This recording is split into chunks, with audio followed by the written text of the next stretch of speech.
Bom dia, boa tarde, boa noite, seja muito bem-vindo a mais um vídeo aqui no nosso canal, onde vamos falar um pouquinho sobre gamificação e engajamento em sala de aula. Eu sei que se você me conhece, sabe que eu sou um evangelista da gamificação na educação, que eu luto todo dia para transformar a educação e deixar ela muito mais interessante para os nossos alunos. E você deve ter visto no vídeo e deve ter ficado um pouco curioso, está surpreso, deve estar pensando, ué, mas não é para gamificar. Então vem comigo que eu vou te explicar por que você não deve usar badges, pontos e rankings dentro de sala de aula para motivar seus alunos. Então vamos imaginar a seguinte situação. Eu chego para você do nada um dia na tua casa, você está lá jantando, eu chego e falo, olha, daqui a meia hora vai começar um jogo que você vai participar, tá? Aqui está um botão e toda vez que você apertar esse botão, você vai ganhar um ponto. Amanhã eu vou voltar aqui para contar quantos pontos você tem, tá bom? E aí eu vou embora. Não falo mais nada, não explico o que são esses pontos, quem mais está jogando, o que eu faço com esses pontos. Eu só mostro eles, falo que você tem que fazer aquilo, você não tem opção, tem que participar e vou embora. Bom, eu não sei como você iria se sentir, mas com certeza não seria motivado. E eu vou te explicar por quê. Vamos lá. Em primeiro lugar, qual que é o erro aqui? Jogos são voluntários. Jogos são voluntários e dinâmicos. Bom, na verdade nem todo jogo é dinâmico, mas todo jogo ele é voluntário. Ele tem que ser uma atitude do jogador de ir lá jogar aquele jogo. Se eu chegar para qualquer aluno e falar, olha só, você vai jogar Minecraft das 7h30 da manhã até as 11h50 da manhã, quando seu pai vai vir buscar você. Todo dia, durante 365 dias. Eu tenho certeza que em alguns minutos, no máximo algumas horas, esse aluno vai chegar e falar: professor, posso jogar outra coisa? Por quê? Isso porque não foi uma atitude espontânea. Não foi ele que falou: ah, deixa eu jogar Minecraft. Ele simplesmente foi obrigado a jogar aquilo. E uma das maiores diferenças entre uma gamificação e uma tarefa é que ela é voluntária. Mas é claro que dentro de uma sala de aula não tem como a gente deixar 100% livre e falar para o aluno: ah, a hora que você quiser participar da atividade, você participa aí e deixar ele lá. A gente tem que motivar e engajar todo mundo. Esse é o maior desafio dentro de sala de aula. Todo professor, por mais legal que fosse a aula, ele já olhou para aquele aluno e pensou: putz, aquele aluno não está prestando atenção, não está motivado. Como que eu posso chamar a atenção dele sem ser de forma negativa, sem eu pegar e falar: fulano, presta atenção aqui.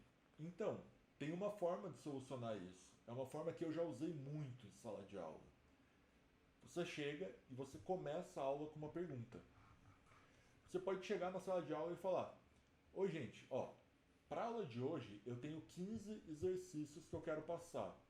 Não é uma aula de conteúdo, é uma aula de exercício, de prática. Então eu tenho 15 exercícios que a gente precisa fazer.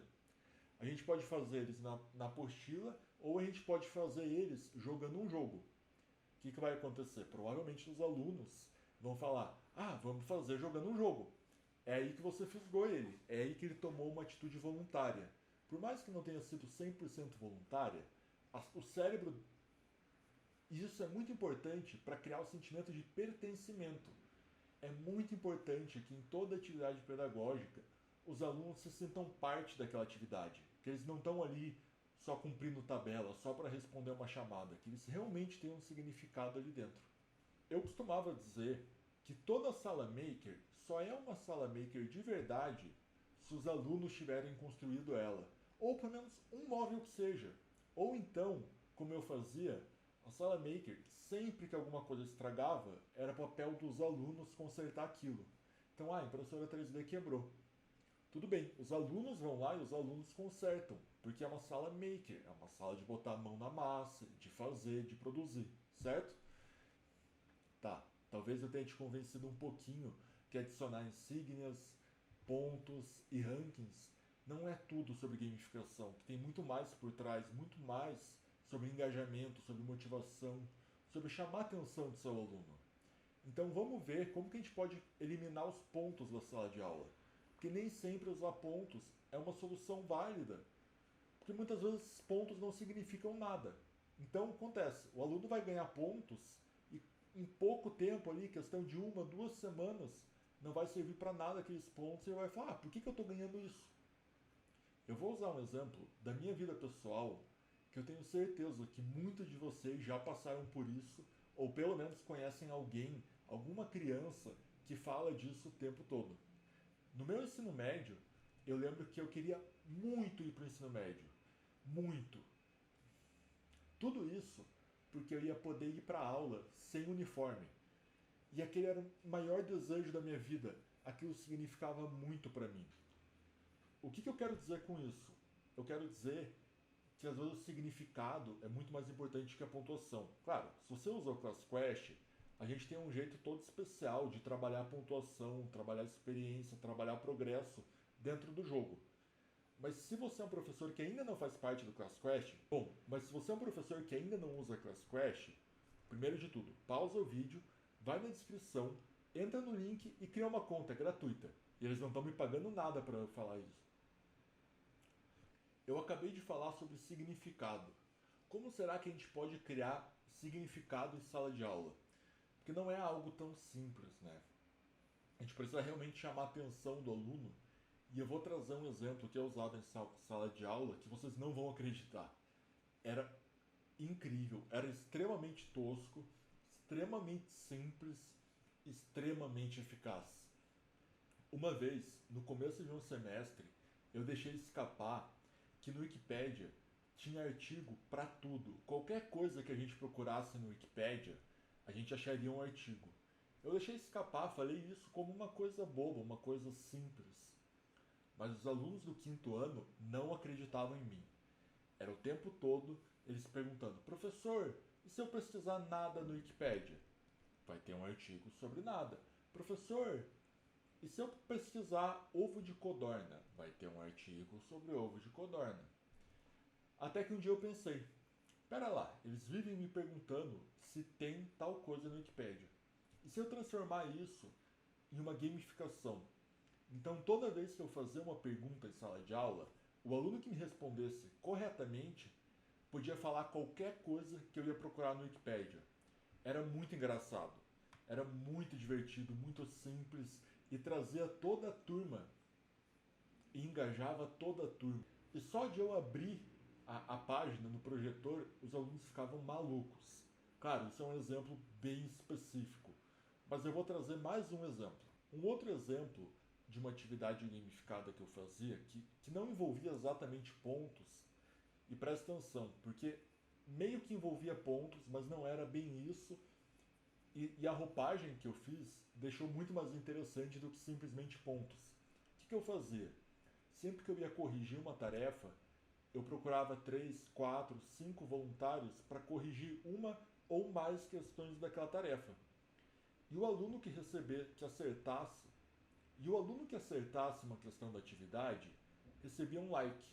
No final da semana ou no final do mês, os alunos que tivessem mais like, aí podiam ser 3, podiam ser 5, podiam ser 7 alunos, eu sorteava a quantidade de número, mas sempre um número ímpar. Os alunos que tivessem mais likes iam participar de um sorteio para ganhar uma caixa de bombom. Mas essa caixa de bombom não era para eles, era para eles distribuírem pela turma. Então acontece, eu criava uma conexão entre a pessoa que ganhou e a turma. E eu fazia que todo mundo participasse. Mesmo que eu não fosse tão bom naquela matéria, eu me envolvia de alguma forma. Eu participava de alguma forma, porque quando alguém ganhasse, todo mundo ia ganhar de alguma forma. E o resultado era incrível. Os alunos adoravam. Agora, vamos falar sobre badges, sobre insígnias, sobre achievements, que são reconhecimentos pontuais no fim de uma jornada gamificada.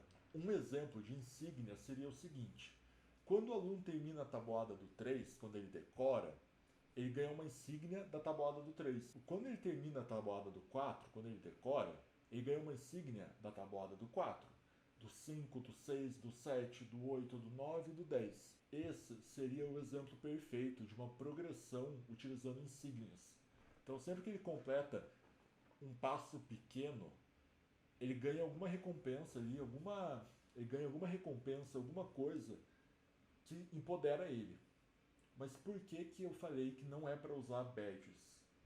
Mas por que eu falei que você não pode usar badges em sala de aula? Muitas vezes, quando a gente usa badges em sala de aula, a gente acaba criando insígnias ou recompensas que não têm significado nenhum.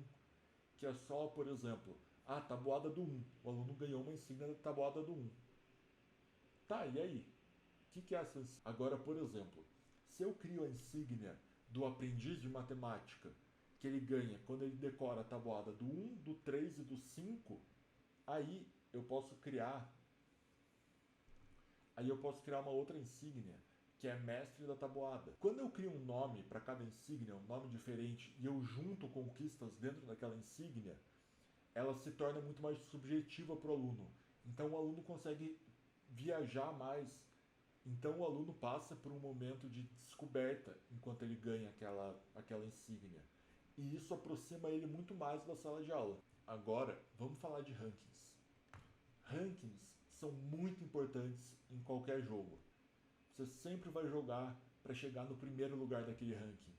Aquele ranking é muito importante, mas se ele não te disser nada, ele é só um monte de número, igual aos pontos, igual às insígnias, ele não diz nada. Um jogo que trabalha muito bem com esse negócio de ranking é o Super Mario Kart. O que o Super Mario Kart faz? Quanto mais para trás, quanto pior for a sua posição no Mario Kart, mais recompensa você ganha quando você quebra aquelas caixas. Então você vai ganhar poderes melhores. E o que isso faz? Isso faz com que quem está em último lugar, quem está lá atrás, que acha que não tem uma chance de ganhar, se motive de novo. Então uma coisa muito legal é você pegar, eu vou criar um ranking. Ao invés de você criar um ranking individual, cria um ranking entre turmas. Porque aí, esse ranking entre turmas, todo mundo vai participar, todo mundo vai sentir que pode contribuir um pouco. Porque é a turma inteira, e nunca um aluno vai pensar, mas eu nunca vou chegar em primeiro, porque é a turma toda que está participando. Então sempre vai ter um aluno cobrando ele, algum colega falando, não, se esforça mais para a gente passar o terceiro ano A, o terceiro ano B, não sei. Um outro exemplo super legal da utilização de rankings é de uma gamificação feita na Inglaterra. Uma cidadezinha uma cidadezinha no interior queria diminuir o consumo de energia elétrica. Então o que eles fizeram? Eles criaram um ranking por regiões, dividiram a cidade em várias regiões e criaram um ranking. Eles dividiram a cidade em várias regiões. E aí eles criaram um ranking regional de média de consumo de energia. Aí, agora, olha o segredo, isso daqui é um pouquinho de bruxaria de matemática. Por que eles usaram consumo médio ao invés de consumo bruto? E não tinha primeiro, segundo, terceiro lugar. Era você tá acima da média ou você tá abaixo da média de consumo médio, tá? Entre todas as regiões da cidade. O que isso fazia? É impossível tá todo mundo na média. Então, quando um bairro ia muito bem, forçava todos os outros bairros a se esforçar mais. Bom, foi incrível o resultado. Isso é só um pouquinho do que a gamificação é capaz de fazer. A gamificação ela não só motiva, não só engaja, como ela também desenvolve. Então você pode usar a gamificação não apenas para engajar seus alunos, mas para desenvolvê-los continuamente, para que eles sempre tenham progresso. Uma coisa que os jogos fazem, que é incrível, que a gente tem que abraçar mais na educação, é o conceito de tentar de novo. Sempre que a gente erra num jogo, que a gente perde, a nossa reação é a mesma. Não, pera, deixa eu tentar de novo. Ou então, quando a gente está jogando muito mal, tem uma que eu adoro, que é, não, pera, agora eu vou jogar sério. Aí a pessoa senta na cadeira, se arruma e agora ela vai jogar sério, porque ela estava só brincando. Então, a gamificação, os jogos, tem muito potencial e a gente tem que usar eles em sala de aula. Mas você é um professor que ainda não está usando gamificação em sala de aula? Aqui embaixo tem o link para você se inscrever no Class Quest. Eu falei lá no começo e estou falando agora de novo. Se você não se... O Class Quest é uma ferramenta completa de criação, gestão e compartilhamento de atividades pedagógicas. Lá dentro, tudo que você criar vai aparecer para o aluno em forma de jogo. Dentro do jogo, as atividades que você criar vão fazer o aluno progredir, desbloquear novas fases, desbloquear novos itens. E tudo isso vai ajudar a motivação do... Gente, é isso aí. Se você gostou desse vídeo, deixa seu like e compartilha com alguém que você acha que precisa muito aprender sobre gamificação. Aquele professor que é super entusiasmado, que quer ensinar os alunos. Eu sei que você conhece pelo menos um professor assim. Todos nós queremos uma educação muito mais transformadora, muito mais impactante na vida dos nossos alunos e muito mais democrática, que inclua todo mundo.